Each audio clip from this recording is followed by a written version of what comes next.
Hello दोस्तों, स्वागत है आपका अपने YouTube चैनल सफलता की मंजिल में। दोस्तों, आज की इस वीडियो में हम अपनी जो संत रविदास लाइब्रेरी श्याम सुख है, इसके अंदर जो अपना पहला जो HSC CET बेस पर जो वीकली टेस्ट हुआ था उसका हम सलूशन करेंगे। दोस्तों, ये जो हमारा टेस्ट है ये सबसे पहले नंबर का टेस्ट था और अब तक हमारे 18 वीकली टेस्ट हो चुके हैं और आज हम जो अपना पहला वीकली टेस्ट हुआ था उसका सलूशन करेंगे। दोस्तों, इसके अंदर जो हमने पहला प्रश्न पूछा था वो है, निम्न में से हरियाणा का राजकीय वृक्ष है। तो दोस्तों, हमें हरियाणा का राजकीय वृक्ष बताना है।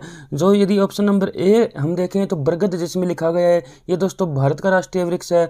पीपल की बात करें तो दोस्तों ये हरियाणा का राजकीय वृक्ष है। तो इस प्रकार जो ऑप्शन नंबर बी है वो हरियाणा का राजकीय वृक्ष होने के कारण इसका सही उत्तर हो जाएगा। तो प्रश्न नंबर 1 का जो सही उत्तर है वो ऑप्शन नंबर बी जिसमें पीपल लिखा गया है वो सही उत्तर इसका हो जाएगा।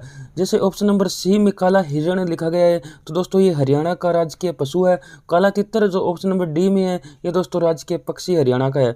तो इस प्रकार हमने देखा कि जो पीपल है वो हरियाणा का राजकीय वृक्ष है, काला हिरण हरियाणा का राजकीय पशु है और जो काला तितर है वो हरियाणा का राजकीय पक्षी है। तो इसका ऑप्शन नंबर जो बी है जिसमें पीपल लिखा गया है वो दोस्तों इसका सही उत्तर हो जाएगा इस जो अपने पहले नंबर के क्वेश्चन का। अब दोस्तों अपना अगला जो दूसरे नंबर का प्रश्न आता है, हरियाणा में बुनकरों का शहर के नाम से जाना जाता है। तो दोस्तों हरियाणा में बुनकरों के शहर के नाम से दोस्तों जो ऑप्शन नंबर सी है जिसमें पानीपत लिखा गया है तो दोस्तों पानीपत को जाना जाता है। दोस्तों इसके अलावा पानीपत को कास्ट ऑफ कैपिटल भी कहा जाता है क्योंकि ये वस्त्रों की रिसाइकलिंग का एक मुख्य केंद्र होने के कारण इसको जो कास्ट ऑफ कैपिटल के नाम से भी जाना जाता है। दोस्तों बुनकरों के शहर के नाम से इसलिए जाता है क्योंकि यहाँ पे कपड़ा उद्योग बहुत बड़ी मात्रा में स्थापित है यानी केंद्रित है और हमारे जो सैनिकों के लिए जो वस्त्र भेजे जाते हैं उनका अधिकांशतः भाग जो है वो हमारे पानीपत से ही भेजे जाते हैं। दोस्तों अपना जो अगला तीसरा नंबर का जो प्रश्न है, हरियाणा में कोस मीनारों का निर्माण किसने करवाया। दोस्तों हरियाणा में कोस निर्माणों जो कोस मीनार है इनका निर्माण दोस्तों शेरशाह सूरी ने करवाया था। ये दोस्तों 1556 से 1707 के बीच में इनका निर्माण करवाया गया था। और दोस्तों ये जो शेरशाह सूरी है इन्होंने ही सबसे पहले इन कोस मीनारों का निर्माण शुरू किया था और बाद में अन्य शासकों ने भी इस जो परंपरा को यानी कोस जो मीनार है उनको निर्माण करवाया था। और हरियाणा के अंदर हम देखें तो 49 जो टोटल हमारे कोस मीनार है और सबसे ज़्यादा देखें तो फरीदाबाद के अंदर जिसमें 17 कोस मीनार है। तो दोस्तों जो हमारी GT रोड है उस पर दोस्तों ये कोस मीनारों का निर्माण किया गया था। और कोस मीनारों का निर्माण इसलिए किया गया था ताकि दूर से आने वाले व्यक्तियों को जो किलोमीटर का पता चल सके। और दोस्तों तो आज जैसे हम सड़कों पर जो किलोमीटर के पत्थर लगे हुए देखते हैं वैसे ही इन्होंने दूर ऊंचे ऊंचे बहुत बड़े बड़े इन्होंने कोस मीनारों का निर्माण किया था ताकि आने वाले व्यक्ति को दूर से ही पता चल सके उसकी दूरी का। तो दोस्तों इस प्रकार इन्होंने हरियाणा में भी जो 49 कोस मीनार है उनका निर्माण शेरशाह सूरी ने करवाया था। और दोस्तों अब अपना चौथे नंबर का जो प्रश्न आता है वो दोस्तों निम्न में से कौन सा हरियाणा का प्रशासनिक मंडल नहीं है।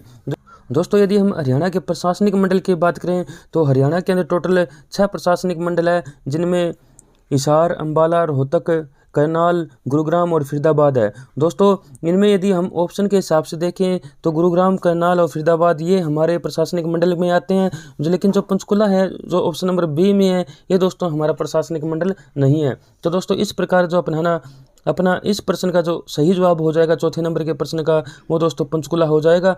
तो ऑप्शन नंबर जो बी है वो इसका सही जवाब होगा। अपना जो 5वें नंबर का प्रश्न है, हरियाणा विधानसभा की पहली महिला अध्यक्ष श्रीमती सन्नो देवी का संबंध किस जिले से था। दोस्तों मैं सन्नो देवी के बारे में बताऊं तो इनका जन्म तो मुल्तान के अंदर हुआ था जो कि पाकिस्तान के अंदर है। इसके जो पिता थे वो सरकारी कर्मचारी थे और भारत के विभाजन के पश्चात ये जो पंजाब में आ गए थे। उस समय दोस्तों संयुक्त पंजाब हुआ करता था। ये 19 मार्च 1962 से 31 अक्टूबर 1966 तक ये दोस्तों पंजाब विधानसभा जो थी उसकी डिप्टी स्पीकर रही थी। दोस्तों वो डिप्टी स्पीकर रहने के कारण ही वो दोस्तों जब हरियाणा बना 1 नवंबर 1966 को 6 दिसंबर 1966 से 17 मार्च 1967 तक दोस्तों ये हरियाणा विधानसभा की पहली महिला अध्यक्ष बनी थी। दोस्तों ये हरियाणा विधानसभा की ही नहीं, यदि हम देखें तो पूरे भारत के किसी भी राज्य की महिला विधानसभा जो पहली अध्यक्ष थी। और दोस्तों मैं इसके ज़िले की बात करूं तो वो दोस्तों महेंद्रगढ़ से संबंधित रखती है। तो महेंद्रगढ़ से, और दोस्तों यदि मैं इसके संबंध की बात करूं तो ये हरियाणा के महेंद्रगढ़ जिले से संबंध रखती है। तो दोस्तों इसका ऑप्शन नंबर जो डी है वो इसका सही उत्तर हो जाएगा।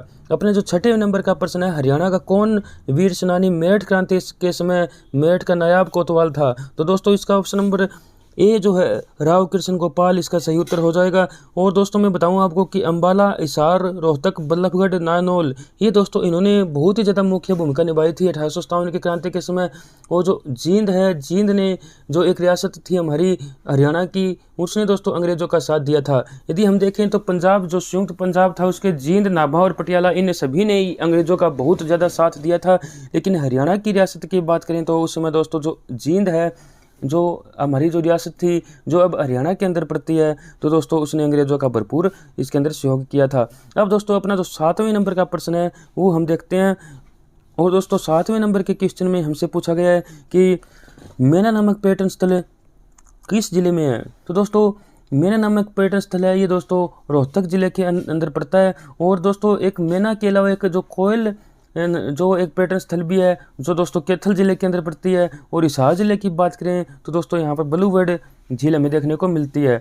इस प्रकार अपना जो ऑप्शन नंबर जो सी है वो इसका सही जवाब हो जाएगा कि मेना नामक पर्यटन स्थल दोस्तों रोहतक जिले के अंदर है। अपना जो 8वें नंबर का प्रश्न है, हरियाणा के पश्चिम में निम्नलिखित में से कौन सा प्रदेश स्थित है। दोस्तों हरियाणा के पश्चिम की मैं बात करूं तो दोस्तों ये हरियाणा के पश्चिम में इसने पूछा है, तो यहाँ पर इसका सही उत्तर ए ऑप्शन हो जाएगा जिसमें पंजाब लिखा गया है। यदि मैं हिमाचल प्रदेश की बात करूं तो ये दोस्तों हरियाणा के उत्तर में पड़ता है। और मैं उत्तराखंड की बात करूं तो वो उत्तर पूर्व में पड़ता है। उत्तर प्रदेश हम देखें तो हरियाणा के पूर्व में पड़ता है। और उत्तर प्रदेश हरियाणा के साथ जलीय व स्थलीय दोनों प्रकार की सीमा साझा करता है। और उत्तराखंड जो है ये हरियाणा के साथ केवल और केवल जलीय सीमा बनाता है। तो इस प्रकार दोस्तों इसका ऑप्शन नंबर जो ए है वो सही जवाब हो जाएगा। उत्तर पश्चिम में भी यदि पूछा जाए तो ही दोस्तों इसका सही जवाब है वो दोस्तों पंजाब ही आएगा। और यहाँ पर पश्चिम में पूछा है तो भी दोस्तों हम इसको पंजाब को ही टिक करेंगे। तो ऑप्शन नंबर जो ए है वो इसका सही उत्तर हो जाएगा। अपना जो 9वें नंबर का प्रश्न है, हरियाणा में औषधि वनों के रोपण हेतु वनस्पति वन योजना कब लागू की गई थी। तो दोस्तों वनस्पति वन योजना हरियाणा के अंदर 1 नवंबर 2003 को लागू की गई थी। तो इसका ऑप्शन नंबर जो डी है वो इसका सही जवाब हो जाएगा। 10वें नंबर का जो प्रश्न है, हरियाणवी में लिखित पहली कहानी अड़की की बहादुरी के लेखक है। तो दोस्तों जो हरियाणवी भाषा में लिखी गई जो पहली कहानी थी उसके जो दोस्तों लेखक है वो दोस्तों माधव प्रसाद मिश्र है। और खुशीराम शर्मा जो दोस्तों है ये हरियाणा के दूसरे राजकीय कवि के रूप में इनको नामित किया गया था। राजाराम शास्त्री के बारे में हम सभी जानते ही हैं, ये हरियाणा के पहले उपन्यासकार थे। और इन्होंने झाड़ू फुरी नामक पहला उपन्यास हरियाणा से लिखा था। अब दोस्तों अब हम देखते हैं बालमुकुंद गुप्त को। ये दोस्तों परीक्षा की दृष्टि से बहुत ही ज़्यादा इंपॉर्टेंट हमारा बन जाता है। बालमुकुंद जो गुप्त है ये दोस्तों प्रसिद्ध निबंधकार, संपादक, समाज सुधारक व ये दोस्तों कुशल अनुवादक भी थे। इनके दोस्तों यदि हम देखें तो अखबार चुनार, हिंदुस्तान, हिंदी, बंगवासी, भारत मित्र इसकी दोस्तों जो प्रसिद्ध रचनाएं हैं। और दोस्तों ये शिव शंभू के चिट्ठे व खत और तेज जो खेल तमाशा है वो भी इनकी प्रमुख रचनाओं में आता है। दोस्तों हरियाणा साहित्य अकादमी के द्वारा इनके नाम पर जो पुरस्कार भी दिया जाता है। तो बालमुकुंद जो गुप्त है ये हरियाणा इसे संबंध रखते हैं। और ये दोस्तों हमारी परीक्षा की दृष्टि से भी बहुत ज़्यादा महत्वपूर्ण बन जाते हैं। दोस्तों इसका सही उत्तर जो होगा इसका बी ऑप्शन हो जाएगा इस प्रश्न का, क्योंकि हरियाणा की जो पहली जो कहानी थी उसके जो दोस्तों जो लेखक थे वो माधव प्रसाद मिश्र थे। तो ऑप्शन नंबर जो बी है वो इसका सही जवाब हो जाएगा। अपना जो 11वें नंबर का प्रश्न है, हरियाणा के वर्तमान वित्त मंत्री पूछा है। दोस्तों अनिल विज की बात करें तो हरियाणा के परिवहन मंत्री है। और दोस्तों ये बिजली मंत्री भी है हरियाणा के। और नायाब सिंह सैनी जो है ये दोस्तों हरियाणा के मुख्यमंत्री होने के साथ साथ हरियाणा के गृह मंत्री और वित्त मंत्री भी है। तो इसका सही उत्तर हो जाएगा वो दोस्तों ऑप्शन नंबर बी होगा जिसमें नायाब सिंह सैनी लिखा गया है। यदि हम महिपाल डांडा की बात करें तो दोस्तों ये हरियाणा की शिक्षा मंत्री है। कविता जी वर्तमान समय में कोई हमारे यहाँ पर मंत्री पद इनके पास नहीं है। हाँ यदि बीजेपी की जो पहले की सरकारें थी हरियाणा के अंदर उसमें इनको जरूर महिलाओं जो विकास मंत्री, इनको महिला एवं बाल विकास मंत्रालय जो इनको दिया गया था। लेकिन दोस्तों अब इनके पास कोई भी मंत्रालय नहीं है। तो दोस्तों अब इसका जो सही उत्तर हम देखें तो वो हरियाणा के वर्तमान जो वित्त मंत्री है वो दोस्तों नायाब सिंह सैनी जी है, जो हरियाणा के मुख्यमंत्री और जो दोस्तों गृह मंत्री का पद भी संभाले हुए हैं। तो ऑप्शन नंबर जो बी है वो इसका सही जवाब हो जाएगा। 12वें नंबर का जो अपना प्रश्न है, प्रसिद्ध निशानेबाज मन्नू भाकर का जन्म किस जिले में हुआ। दोस्तों मन्नू भाकर का जन्म झज्जर जिले में हुआ था। और वो 18 फरवरी 2002 में इनका जन्म हुआ था। इस प्रकार दोस्तों मन्नू भाकर का जन्म झज्जर में होने के कारण हमारा जो ऑप्शन नंबर ए है वो सही जवाब हो जाएगा, जिसमें झज्जर लिखा गया है। अपना दोस्तों जो अगला 13वें नंबर का प्रश्न आता है उसमें दोस्तों पूछा गया कि हरियाणा में प्रशासनिक जिलों की संख्या है। हरियाणा में प्रशासनिक जिलों की संख्या इसमें पूछा गया है। दोस्तों हम सभी को पता है कि हरियाणा में जो प्रशासनिक जिले हैं वो दोस्तों 22 जिले हैं, जिसमें नवीनतम जो जिला हमारा बना था वो दोस्तों नूह बना था। और यदि हम और जिले की बात करें तो पुलिस जिले तो जो हरियाणा के अंदर 24 है। और दोस्तों हरियाणा की सांस्कृतिक राजधानी की बात करूं तो वो दोस्तों कुरुक्षेत्र हम कहेंगे। प्रशासनिक राजधानी हम देखें तो दोस्तों पंचकुला है। राजनीतिक राजधानी हम देखें तो वो दोस्तों रोहतक है हरियाणा की। और आर्थिक राजधानी के तौर पर दोस्तों हम गुरुग्राम का नाम लेते हैं। तो इस प्रकार दोस्तों इसके अंदर हमारी प्रशासनिक राजधानी पूछी गई है। जो प्रशासनिक जो जिले पूछे गए हैं तो वो दोस्तों प्रशासनिक जिलों की संख्या वो दोस्तों हमारी 22, इसका सही उत्तर हो जाएगा जो ऑप्शन नंबर डी में लिखा गया है। 14वें नंबर का जो प्रश्न है, निम्न लोक नृत्यों में से कौन सा नृत्य पुरुषों के द्वारा किया जाता है। तो दोस्तों तीज जो नृत्य है दोस्तों फागुन मास में किया जाता है। और तीज के अवसर पर इसका ये जो नृत्य किया जाता है। खोड़िया नृत्य है ये दोस्तों विवाह के समय किया जाता है। जब दोस्तों बारात लेकर जो दूल्हा जब दोस्तों दुल्हन के यहाँ पर जाता है तो दोस्तों पीछे से जो दूल्हे पक्ष की जो महिलाएं होती है वो दोस्तों दुल्हन की इंतजार में जो दूल्हे के घर पर ही इस नृत्य को करती है। छठ नृत्य जो पुत्र जन्म के अवसर पर छठे दिन किया जाता है। इस प्रकार दोस्तों इस क्वेश्चन के अंदर जो हमसे पूछा गया है कि इनमें से कौन सा नृत्य पुरुषों के द्वारा किया जाता है, तो हमारा जो बचा हुआ ऑप्शन है जो कि डी ऑप्शन है जिसमें डमरू नृत्य लिखा गया है, ये दोस्तों हमारा सही उत्तर हो जाएगा, जिसमें कि डमरू नृत्य लिखा गया है। अपना जो अगला 15वें नंबर का प्रश्न है, भारतीय पुरातत्व सर्वेक्षण के H.L. श्रीवास्तव द्वारा हिसार के किस स्थान पर खुदाई कार्य करवाया गया था। इसका दोस्तों सही उत्तर अघरुआ हो जाएगा, जिसमें सी ऑप्शन में लिखा गया है। हमें अघरुआ के अंदर हमारा अगर जो गणराज्य था वो हमें देखने को मिलता है। अब अपना 16वें नंबर का प्रश्न आता है, महर्षि दयानंद विश्वविद्यालय किस जिले में स्थित है। तो दोस्तों हमें पता है कि MDU जो हमारा विश्वविद्यालय ये दोस्तों रोहतक जिले के अंदर है। तो ऑप्शन नंबर ए जो है वो इसका सही उत्तर हो जाएगा। सिरसा के अंदर हम देखें तो चौधरी देवीलाल यूनिवर्सिटी है, यानी जो CDLU है वो दोस्तों सिरसा के अंदर है। भिवानी के अंदर दोस्तों बंसीलाल यूनिवर्सिटी है, यानी BLU है जो ये दोस्तों भिवानी के अंदर पड़ती है।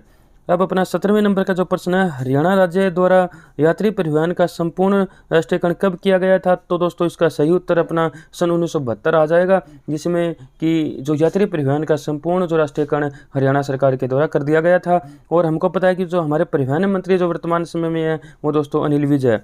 अपने जो 18वें नंबर का प्रश्न है, हरियाणा में सबसे ज़्यादा ट्रैक्टरों का उत्पादन करने वाला जिला। तो दोस्तों हमें पता है कि वो हमारा फरीदाबाद जिला होगा। तो फरीदाबाद जिला हमारा सही उत्तर हो जाएगा, जो ऑप्शन नंबर जो दोस्तों सी में लिखा गया है। तो ये हमारा सही उत्तर होगा। यदि हम ऑप्शन नंबर इसमें ए की बात करें जिसमें कि गुरुग्राम लिखा गया है, तो ये दोस्तों ये हमारी आर्थिक राजधानी के तौर पर इसको हम जानते हैं। सोनीपत जिले के अंदर जो महिला फूल सिंह विश्वविद्यालय जो दोस्तों ये दोस्तों वहाँ का फेमस है। और रेवाड़ी के अंदर यदि जिसमें डी ऑप्शन में लिखा गया है, यहाँ ये दोस्तों बर्तनों के लिए जो पीतल के बर्तनों के लिए जाना जाता है। और यहाँ के जो कुंड नामक एक स्थान पर स्लेट पत्थर भी हमें देखने को मिलता है। हमारा जो 19वां प्रश्न है जिसमें लिखा है कि महात्मा गांधी द्वारा चलाया गया कौन सा आंदोलन हरियाणा में गांधी की आंधी के नाम से प्रसिद्ध हुआ।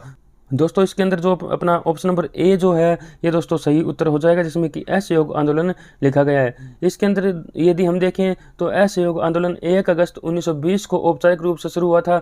और फरवरी 1922 को इसको महात्मा गांधी के द्वारा वापस ले लिया गया था, क्योंकि चोरा चोरी नामक स्थान पर दोस्तों एक पुलिस थाने के अंदर जो इसके अंदर घटना घटी थी कि जो पुलिस थाने में आग लगा दी गई थी, जिससे कि 22 पुलिसकर्मियों की मृत्यु हो गई थी। दोस्तों इससे हाथ होकर महात्मा गांधी ने ये आंदोलन वापस ले लिया था। पता है दोस्तों महात्मा गांधी जो थे ये दोस्तों हिंसा के बिल्कुल खिलाफ थे। और ये जो दोस्तों एक प्रकार की हिंसा की गई थी, महात्मा गांधी ने सोचा कि इसको यदि असहयोग आंदोलन को यदि हम जारी रखा जाए तो दोस्तों ये जो आग है यानी ये जो विद्रोह है ये दोस्तों ज़्यादा भड़क सकता है, यानी हिंसा फैल सकती है। क्योंकि दोस्तों एक पुलिस थाने में आग लगा देना और जिसमें 22 पुलिसकर्मियों का जिंदा जल जाना ये कोई सामान्य बात नहीं थी। तो इस प्रकार से महात्मा गांधी ने आगे की जो इसकी रूपरेखा को देखते हुए, यानी आगे जो आंदोलन की दिशा को देखते हुए इस आंदोलन को वापस ले लिया था, ताकि आगे जो है वो इस आंदोलन में आग न भड़क पाए। और जो अहिंसापूर्वक जो आंदोलन चल रहा था जिसमें हिंसा का प्रयोग किया गया वो दोस्तों आगे न हो पाए। इस प्रकार जो इसका सही उत्तर अपना होगा, जो हरियाणा में गांधी की आंधी के नाम से प्रसिद्ध हुआ था, तो वो दोस्तों असहयोग आंदोलन आ जाएगा, जिसमें ऑप्शन नंबर ए में लिखा गया है। अपना जो अगला 20वें नंबर का प्रश्न है, पुरली नामक आभूषण पहना जाता है। दोस्तों जो पुरली नामक आभूषण है ये दोस्तों नाक के अंदर पहना जाता है, तो नाक इसका सही उत्तर हो जाएगा, जिसमें ऑप्शन नंबर बी में लिखा गया है। यदि हम कान के आभूषण देखें तो इसमें कर्णफूल, बाली, डांडे इसमें जो प्रमुख आते हैं। गले के आभूषण हम देखें तो हंसला, हंसली, मोहनमाला, गलश्री, कंठी, जंजीरा, गुलबंद, झालरा, बटन, हार, जमाला इसके अंदर जो प्रमुख रूप से हम देखते हैं। नाक के अंदर देखें तो हम नथ है, जैसे पुरली है, कोका है, लौंग है, ये इसके प्रमुख आभूषण आते हैं। सिर पर हम देखें तो फूल, श्रृंगार पट्टी, ये दोस्तों इसके प्रमुख सिर के आभूषण होते हैं। तो इस प्रकार हम देखें तो जो पुरली नामक आभूषण है ये दोस्तों नाक के अंदर पहना जाता है, तो इसका नाक में इसका सही उत्तर हो जाएगा, जो ऑप्शन नंबर बी में लिखा गया है। अपना जो 21वें नंबर का प्रश्न है, सर्वप्रथम विदेश में भारतीय झंडा फहराने वाली प्रथम महिला अरुणा आसफ अली हरियाणा के किस जिले से संबंधित थी? ये दोस्तों हरियाणा के पंचकुला जिले से संबंधित थी, तो ऑप्शन नंबर जो डी है वो इसका सही जवाब हो जाएगा। और जो मैं बताऊँ आपको कि इनके जो भारत रत्न से संबंधित प्रश्न भी एग्जाम में हमसे पूछा जा चुका है। तो 1992 के अंदर इनको पद्म विभूषण दिया गया था और 1997 के अंदर इनको भारत रत्न दिया गया था। तो 1997 हमें ध्यान में रखना है कि 1997 में इनको भारत रत्न से नवाजा गया था। तो ऑप्शन नंबर इस प्रश्न का हमारा जो डी ऑप्शन हो जाएगा, जिसमें कि जो पंचकुला जिला लिखा गया है। दोस्तों इन्होंने भारतीय झंडा भी सबसे पहले फहराया था, जो बॉम्बे के अंदर ये फहराया गया था। और दोस्तों भारत छोड़ो आंदोलन के समय की ये बात है। दोस्तों विदेश में भी झंडा इन्होंने ही सबसे पहले फहराया था। वहाँ पर झंडा फहराने के साथ साथ इन्होंने जो अंग्रेजों के शासन के दौरान भारत के लोगों पर जो जुल्म हुए उनको भी इन्होंने उजागर किया था। इस प्रकार दोस्तों इन्होंने बहुत ज़्यादा हमारे जो आंदोलन में बहुत ज़्यादा इन्होंने योगदान दिया था।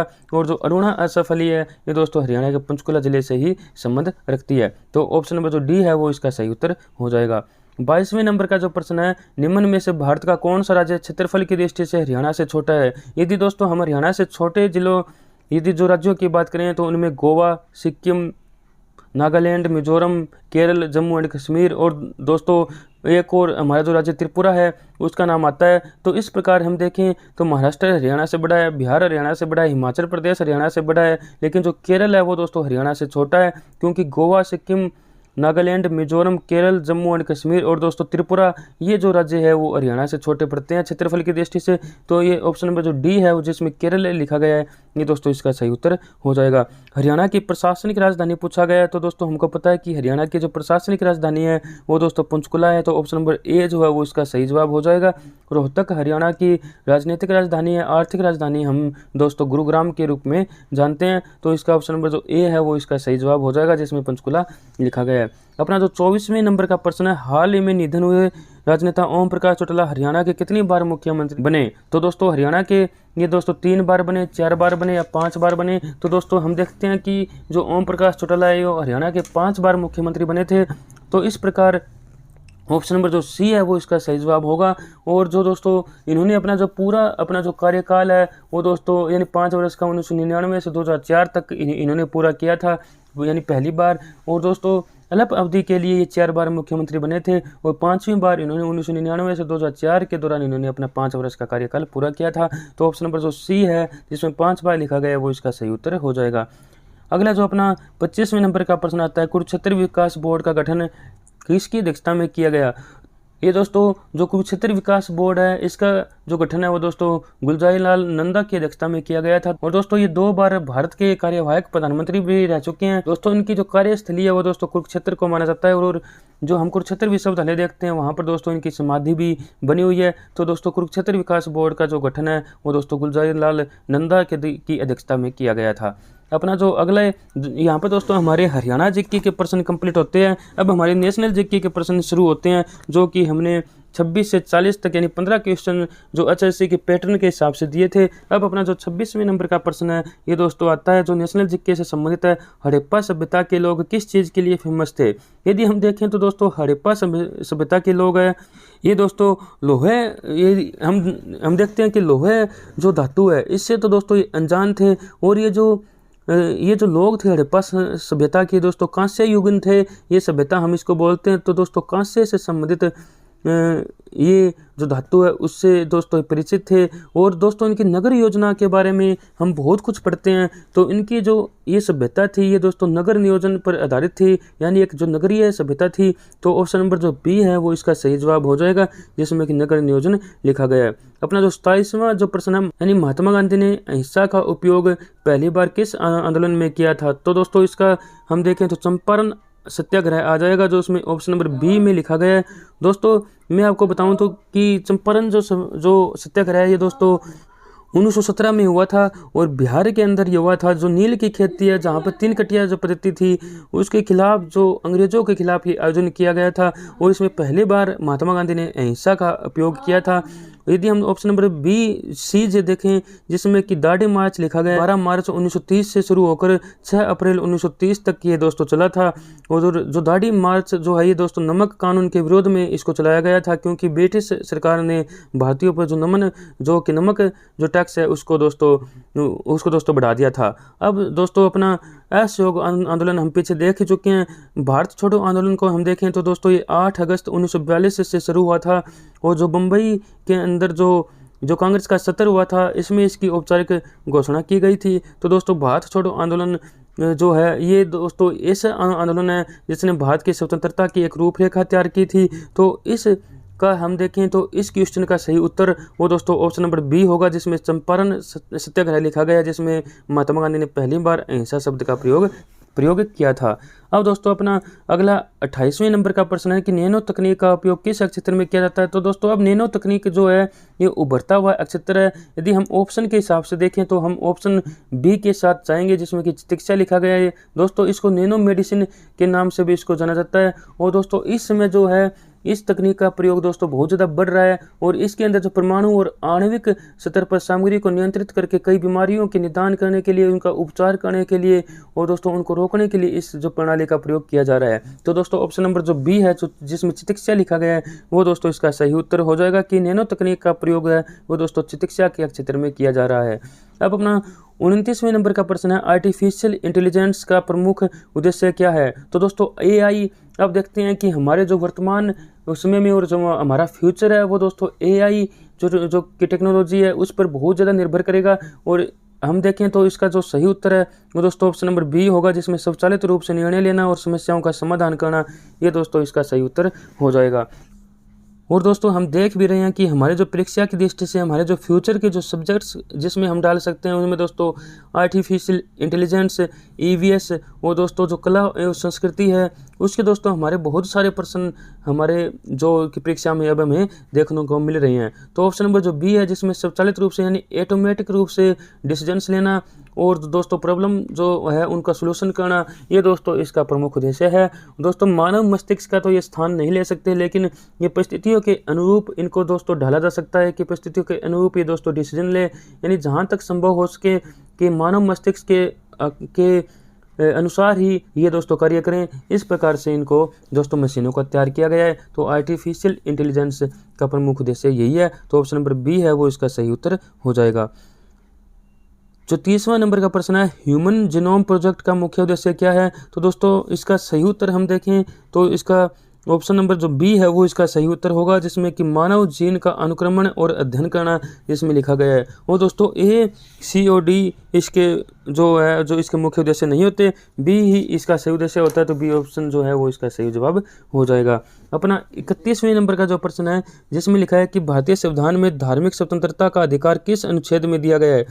यदि हम देखें तो अनुच्छेद नंबर 19 को हम देखें तो दोस्तों ये हमारे आज़ादी से संबंधित है, हमारी जो फ्रीडम से संबंधित है। हम अनुच्छेद 21 को देखें तो ये जीवन जीने के अधिकार से संबंधित है। ये दोस्तों बहुत ज़्यादा इंपॉर्टेंट आर्टिकल बन जाता है जीवन जीने का अधिकार, और दोस्तों ये किसी भी समय हमारा निरस्त नहीं किया जा सकता। आर्टिकल जो 20 और 21 होते हैं वो दोस्तों आपातकाल के दौरान भी हमारे बने रहते हैं, यानी जीवन जीने का अधिकार हमारे किसी भी नागरिक से नहीं छीना जा सकता है। अनुच्छेद जो 30 हम देखें तो दोस्तों अल्पसंख्यकों को, जो अल्पसंख्यक है उनको दोस्तों अपनी शिक्षण संस्थानों की स्थापना करने, उनका प्रशासन करने का अधिकार देता है। और अनुच्छेद जो 25 है ये दोस्तों धार्मिक जो आज़ादी है, जो फ्रीडम है, जो रिलीजियस फ्रीडम है, इससे संबंधित ये दोस्तों इसके अंदर प्रावधान किए गए हैं। तो ऑप्शन नंबर जो सी है वो इसका सही उत्तर हो जाएगा। 32वें नंबर का प्रश्न है भारतीय संसद के लिए 2 सदनों का प्रावधान किस अनुच्छेद में किया गया है। दोस्तों भारतीय संसद जो है हमारे राष्ट्रपति 2 सदन जिसमें राज्यसभा और जो लोकसभा होती है उनसे बनी होती है। 2 सदनों का यहाँ पर मतलब है कि राज्यसभा और लोकसभा। अनुच्छेद 79 जो है जिसमें ऑप्शन नंबर ए है यही इसका सही उत्तर हो जाएगा, जिसमें कि राज्यसभा और लोकसभा दोनों का प्रावधान किया गया है। अनुच्छेद 80 को हम देखें तो दोस्तों इसमें राज्यसभा का उल्लेख है। अनुच्छेद 81 को हम देखें तो दोस्तों इसमें लोकसभा का उल्लेख आता है।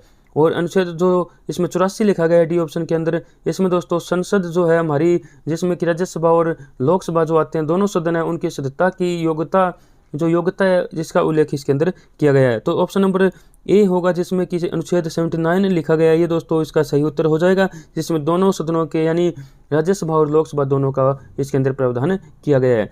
अब दोस्तों अपना जो 33वें नंबर का प्रश्न आता है, भारतीय संविधान में अधिकार प्राप्त अक्षरों की स्थापना किसके द्वारा की जाती है? तो दोस्तों हम यदि ऑप्शन के हिसाब से देखें तो जो राष्ट्रपति के द्वारा की जाती है, ऑप्शन नंबर जो बी है वो इसका सही उत्तर हो जाएगा 33वें नंबर के प्रश्न का। 34वें नंबर का अपना जो प्रश्न है, मुद्रास्फीति यानी इन्फ्लेशन का मुख्य कारण पूछा है कि वस्तुओं की आपूर्ति में वृद्धि हम करेंगे तो कीमतों में दोस्तों कमी होगी, उसमें वृद्धि नहीं होगी। यदि ऑप्शन नंबर बी के साथ हम जाएं तो ऑप्शन नंबर बी में इसमें लिखा गया है कि वस्तुओं की मांग में वृद्धि। तो दोस्तों वस्तुओं की मांग में वृद्धि होने पर हमें पता है कि हमारी जो वस्तुओं की कीमतें बढ़ जाती है, यानी मुद्रास्फीति की स्थिति उत्पन्न हो जाती है। तो इसका ऑप्शन नंबर जो बी है वो इसका सही उत्तर हो जाएगा, जिसमें वस्तुओं की मांग में वृद्धि लिखा गया है। भारत में जीएसटी लागू करने का मुख्य उद्देश्य से पूछा। दोस्तों हमें पता है कि जीएसटी है ये दोस्तों एक अप्रत्यक्ष कर है, तो प्रत्यक्ष कर वाला ए ऑप्शन तो इसके अंदर आएगा ही नहीं। जो बी ऑप्शन है प्रत्यक्ष कर प्रणाली को एकीकृत करना, यानी बहुत सारे जो हमारे अप्रत्यक्ष कर थे उनको एकीकृत रूप से उनको दोस्तों इकट्ठा कर देना, उनको दोस्तों सरलीकरण कर देना, वो दोस्तों इसका उद्देश्य था। और दोस्तों ये मैं जीएसटी के बारे में बताऊं तो अपना जो 121वां जो संविधान संशोधन जो विधेयक है वो दोस्तों संसद के अंदर पेश किया गया था, और जब ये पास हुआ संसद के अंदर और जब संविधान में संशोधन हुआ तो दोस्तों ये 101वां भारतीय संविधान संशोधन कहलाया।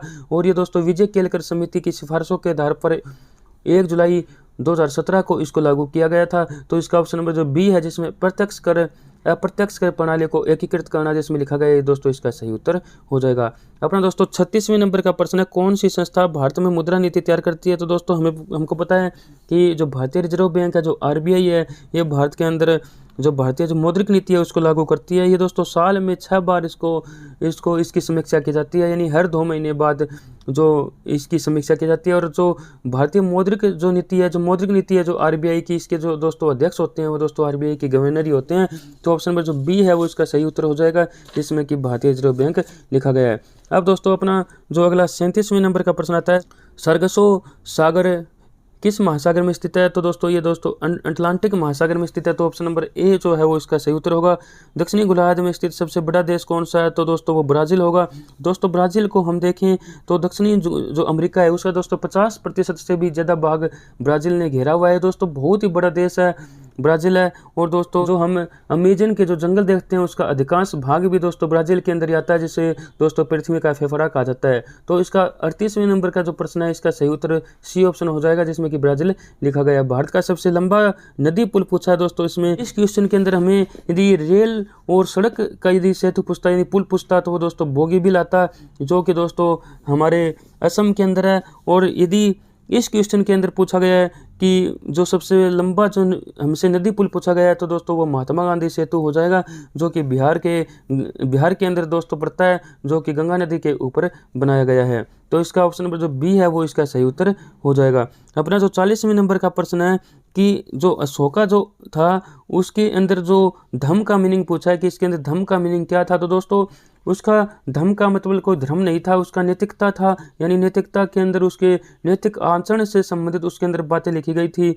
और जो अशोक ने बौद्ध धर्म अपनाने के बाद में जो इसने लागू किया था उसमें दोस्तों नैतिकता के स्तर पर ये चीज़ें लिखी गई थी, हमें क्या करना चाहिए क्या नहीं करना चाहिए। यानी वहाँ पर जो अशोक है वो अपनी जो विचारधारा लोगों के अंदर पेश कर रहा है। यानी जब जो कलिंग का युद्ध हुआ था उसके बाद में जो उसके मन परिवर्तन हुआ, बाद में जिसने धर्म की नीति अपनाई यानी जो नैतिकता की नीति अपनाई थी, ऑप्शन नंबर जो सी है वो इसका सही जवाब हो जाएगा। अब दोस्तों अपने 41 से लेकर 70 तक के जो प्रश्न है वो दोस्तों मैथ और जो रीजनिंग के अंदर इसके दिए गए हैं। और इस फॉर्मेट के अंदर मैं आपको मैथ और जो रीजनिंग के क्वेश्चन नहीं करा पाऊंगा।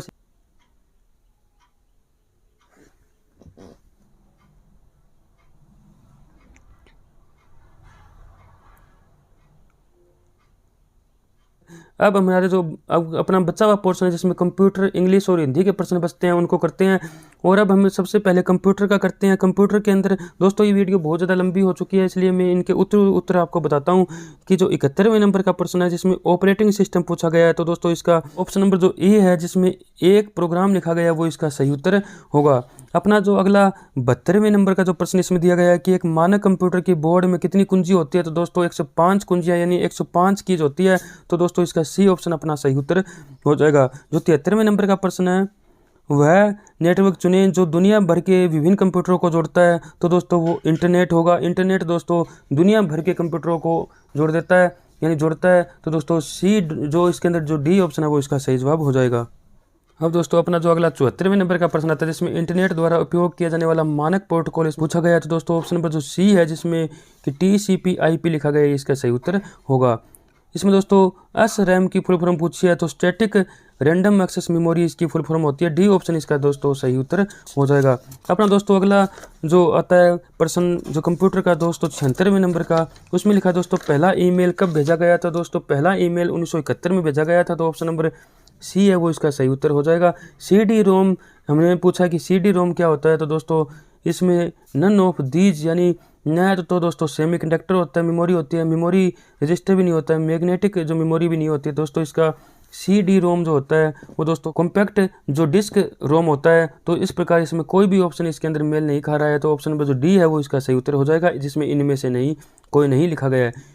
निम्नलिखित में से कौन सा एक इनपुट डिवाइस है, तो दोस्तों इनमें से जॉयस्टिक जो है वो इनपुट डिवाइस होता है। प्रिंटर, प्लोस्टर वो जो कोड है वो दोस्तों ये दोस्तों आउटपुट डिवाइस होते हैं। जॉयस्टिक जो है ये दोस्तों इनपुट डिवाइस होता है। ऑप्शन नंबर ए जो है वो इसका सही जवाब हो जाएगा। IPv4 एड्रेस में कितने बिट्स इसमें पूछा गया, तो दोस्तों 32 बिट्स होते हैं। ऑप्शन नंबर ए जो है वो सही जवाब होगा।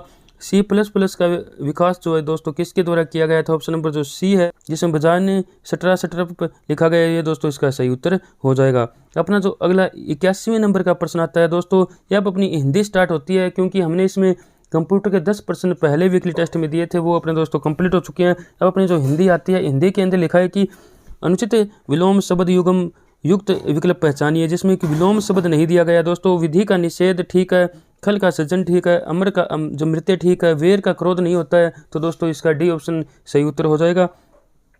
चिकना मुँह पेट खाली, इसका दोस्तों सही उत्तर बी ऑप्शन होगा, जिसमें देखने से सुखी लग रहा है लेकिन भीतर से दुखी होना, ये दोस्तों चिकना मुँह पेट खाली होता है, तो इसका ऑप्शन नंबर बी है वो इसका सही उत्तर हो जाएगा। सचिन क्रिकेट खेलता है, तो इसका दोस्तों हमें उक्त वाक्य में क्रमवाच्य में बदलना है, तो दोस्तों इसका सचिन के द्वारा क्रिकेट खेला जाता है, ये इसका सही उत्तर हो जाएगा। डी ऑप्शन इसका सही होगा। निम्न में से किस विकल्प की सभी क्रियाएं अकर्मक है, तो दोस्तों अकर्मक क्रियाएं वो होती है जिनका हम कोई क्वेश्चन करते हैं, जैसे क्या या फिर किसको हम क्वेश्चन करके देखते हैं, तो दोस्तों उसका कोई भी जवाब नहीं मिलता है, तो दोस्तों वहाँ पर अकर्मक क्रिया होती है। यदि हमें कोई जवाब मिलता है या फिर जवाब मिलने की संभावना भी होती है, तो दोस्तों वो हमारी सकर्मक क्रिया मानी जाती है। लेकिन दोस्तों चलना, तो दोस्तों क्या चलता है, इसका कोई जवाब नहीं है। मुस्कुराना, क्या मुस्कुराता है, इसका भी कोई हमें जवाब नहीं मिलता है। खिलना, क्या खिलता है, तो दोस्तों इस पर हमें कोई भी जवाब नहीं मिल पाता है। अगला हम देखें जैसे कि बी ऑप्शन के अंदर लिखना है, तो दोस्तों यदि हम लिखने को क्वेश्चन करें कि क्या लिखता है, तो दोस्तों हमें कोई ना कोई उसका जवाब मिलने की संभावना होगी, तो दोस्तों यहाँ पर सकर्मक क्रिया इसके अंदर आ जाएगी, तो ये ऑप्शन नहीं होगा। जैसे कि खाना है, जैसे कि इसमें क्या खा रहा है, तो इसका भी हमें कोई ना कोई उत्तर मिलेगा कि कोई ना कोई भोजन या कोई ना कोई डिश को वो खा रहा होगा। जैसे अगला जो है डी ऑप्शन के अंदर जिसमें काटना लिखा गया है, तो दोस्तों इसका भी हमें कोई ना कोई उत्तर मिलेगा कि क्या काट रहा है, तो दोस्तों वो कुछ ना कुछ काट रहा होगा, तो इसका भी हमें उत्तर मिलने की संभावना है। लेकिन जो ए ऑप्शन के अंदर जो हमें तीनों दिए गए हैं, चलना, मुस्कुराना और खिलना, इसका हमें कोई भी उत्तर ऐसा नहीं देखने को मिलता, तो ए ऑप्शन जो है वो हमारी सभी अकर्मक क्रियाएं हो जाएगी, तो ऑप्शन नंबर ए जो है वो अपना सही उत्तर होगा। 85वें नंबर का जो अपना प्रश्न है जिसमें लिखा गया है कि हमें समास विग्रह की दृष्टि से कौन सा विकल्प असंगत है, तो दोस्तों इसमें हमें पूछा है तो शुभंकर का शुभ को करने वाला, इसमें दोस्तों हमारा ये भी सही है। रसमलाई, रस में डूबी हुई मलाई, ये भी सही है। जो शाखा मृग, शाखाओं पर रहने दौड़ने वाला मृग, ये भी सही है। दोस्तों नवयुवक, ये अपना गलत है, नवयुवकों का समूह, इसका समास विग्रह नहीं होगा, तो सी ऑप्शन जो है इसका सही उत्तर हो जाएगा। दादुर, भेग, सालुर, ये दोस्तों परिवाची पूछे हैं, तो दोस्तों मेंढक के परिवाची होते हैं, सी ऑप्शन इसका सही उत्तर हो जाएगा। तो बहुत ही इंपॉर्टेंट प्रश्न है दोस्तों, ये कई बार एसएससी जो के अंदर इस प्रकार ये जो क्वेश्चन पूछा जा चुका है। अपना जो अगला 87वें नंबर पर का प्रश्न है, वाक्य के संदर्भ में कौन सा विकल्प सम्मिलित नहीं है? दोस्तों दुष्ट तो जो धिक्कार है, तो दोस्तों इसमें विस्मयादिवादी जो विस्मयादिबोधक वाक्य है इसमें हमें दिख रहा है, क्योंकि दुष्ट के बाद में इसमें दोस्तों ये जो इसमें लगाया गया है, जो इसमें चिन्ह लगाया गया है दोस्तों, ये विस्मयादिबोधक ही होता है। मैंने माँ का कहना नहीं माना, तो दोस्तों इसमें नहीं माना तो दोस्तों निषेधार यानी निषेध बोधक वाक्य हो जाएगा। हो सकता है कि वह आज शाम को आए, यानी इच्छा बोधक इसके अंदर नहीं है दोस्तों, ये संभावना बोधक है, तो इसके अंदर सी ऑप्शन जो है वो दोस्तों असंगत हो जाएगा। समय पर भोजन करोगे तो स्वस्थ रहोगे, दोस्तों ये संकेत है कि यदि हम समय पर भोजन करेंगे तो हम स्वस्थ रहेंगे। तो दोस्तों इस जो डी ऑप्शन भी इसके अंदर सही है, तो सी ऑप्शन इसका सही उत्तर हो जाएगा, जिसमें लिखा है कि हो सकता है कि वह शाम को आए। तो दोस्तों इसमें एक संभावना प्रकट की गई है, तो दोस्तों इच्छा बोधक वाक्य नहीं है ये, तो दोस्तों इस प्रकार अपना सी ऑप्शन इसके अंदर सही उत्तर हो जाएगा। 88वें नंबर का अपना प्रश्न है कि अर्थ की दृष्टि से कौन सा मुहावरा संगत नहीं है? तो दोस्तों इसका ऑप्शन नंबर जो डी है वो इसका सही उत्तर होगा, क्योंकि ख्याली पुलाव बनाना, व्यर्थ की बातें करना सही है, अपना सा मुँह लेकर रह जाना, असफल होने पर लज्जित होना भी सही है, अंधेरे घर का उजाला यानी एकमात्र सहारा, जैसे अंधे की लकड़ी भी हम इसको बोलते हैं, और अंधेरे घर का एकमात्र जो कोई उजाला होता है दोस्तों वो एकमात्र सहारा ही होता है। तो डी ऑप्शन जो है ऊंट का सुई की नोक से निकलना, जिसमें शक्तिशाली का कमजोर होना, ये दोस्तों इसका ये मेल नहीं खाता है, तो डी ऑप्शन जो है इसका सही उत्तर हो जाएगा।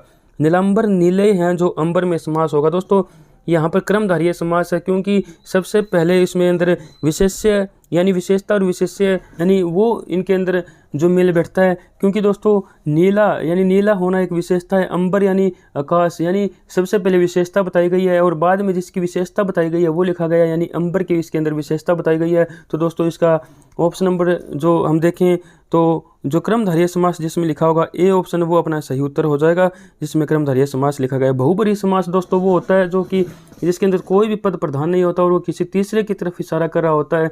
यदि हम इसका ए से बनाते नीला है अंबर जिसका, यानी तब दोस्तों ये बहुब्रीहि समास की ओर संकेत करता है, यानी किसी तीसरे की तरफ ये संकेत कर रहा है। लेकिन इसके अंदर हम समास विग्रह को देखें तो इसमें लिखा है कि नीले हैं जो अंबर, यानी अंबर की विशेषता इसके अंदर बताई गई है कि वो नीले हैं। तो इसके अंदर दोस्तों विशेषण विशेष्य का संबंध होने के कारण इसके अंदर जो क्रमधारीय समास आ जाएगा। तो ऑप्शन नंबर जो ए है वो इसका सही जवाब होगा। ए वर्ण का उच्चारण स्थान पूछा है तो दोस्तों मुर्दा होगा, तो ऑप्शन नंबर जो सी है वो इसका सही जवाब होगा। अब दोस्तों अपने इंग्लिश के प्रश्न बचते हैं, जिसके उत्तर मैं आपको बताता हूँ कि select the option that expresses the given sentence in passive voice. हमें देखना है she handles all task efficiently. तो दोस्तों इसका जो सही उत्तर होगा वो अपना डी ऑप्शन हो जाएगा, जिसमें all task are handled efficiently by her लिखा गया है। 92वें नंबर का जो प्रश्न है इसमें दोस्तों एंटोनियम पूछा गया है मोड सेट का, तो ये दोस्तों डी ऑप्शन इसका सही उत्तर हो जाएगा। जो 93वें जो प्रश्न है इसके अंदर दोस्तों हमसे वन वर्ड सब्स्टिट्यूशन का ये है, इसके अंदर पूछा कि द स्टडी ऑफ अर्थ क्यों, क्योंकि जो भूकंप का अध्ययन होता है वो दोस्तों सिस्मोलॉजी कहलाता है। ऑप्शन नंबर जो डी है वो इसका सही उत्तर हो जाएगा। अपना दोस्तों अगला जिसमें एरर हमें फाउंड करनी है, और एरर फाउंड इसके अंदर जो 94 नंबर का प्रश्न है इसके अंदर करनी है, तो दोस्तों इसका ऑप्शन नंबर जो अपना डी होगा वो इसका सही उत्तर हो जाएगा, जिसमें कि वांट टू लिखा गया है, तो ऑप्शन नंबर जो डी है वो इसका सही जवाब होगा।